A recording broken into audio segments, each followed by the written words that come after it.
So Riad, the Aparthotel model, something which you have really mastered over these last couple of years now. What do you see as the main benefits for investors out there purchasing in this particular sector? So the Aparthotel boutique investment model, it happens internationally all over, and the benefits of it are that when a property investor purchases a unit, they would normally purchase a residential unit, but it doesn't feel like a one-day, two-stay place. It's more residential. So when you are developing a boutique hotel, you're using day rates, day lets.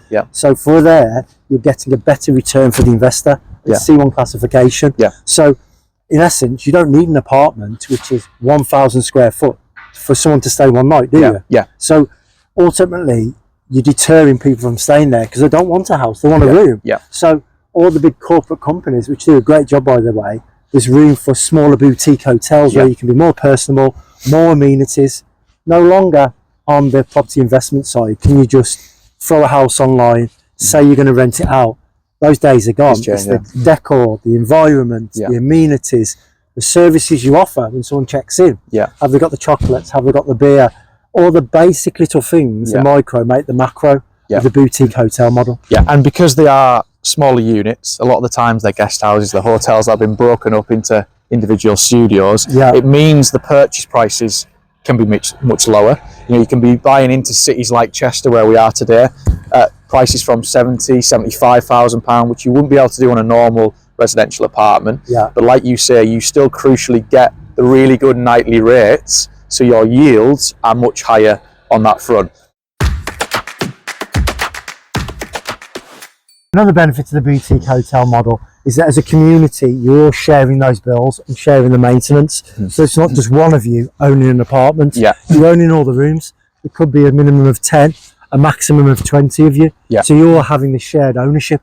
Two big benefits from that. Like you say, a lot of people get a bit put off from leasehold property. So even these have long 999-year leases, they also give you that share of the freehold, and it gives you that bit of control. You know, it means that service charges don't go too high, but it also means, like you touched on there, is how utility bills tend to be a lot lower because they tend to just have one meters as opposed to separate ones for them shared between all the units. Huge benefit for this model, and it means those net returns can be that much higher because you haven't got the cost of it as well.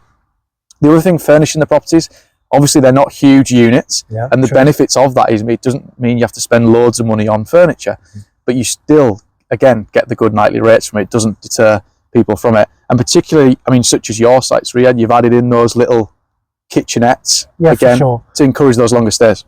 And the kitchenettes, you know, they all come fully equipped. Fridge, freezer, sink, you know, they've got everything there. So that just gives you that stability if you want to stay there Monday to Friday. You're on a corporate let, you don't want to go out to eat all the time, saving on costs as well. So it does have a real feel of a quasi apartment type feel. And it also, we shouldn't forget, it gives you somewhere to stay in beautiful cities like Chester. You've had ones in Anglesey. So it's not all just about the income that you generate from it. Having that place to stay as well is nice for family, friends and stuff. It gives you that control. You can book out your unit if you'd like for a period of time and stay there as well. Big benefit from it. It's such a good model, isn't it, for that? Like you say, there's so many benefits with that C1 planning with it.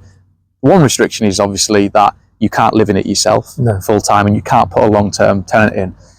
But you wouldn't want to with this type of property investment, would you? It's there for the short-term let market.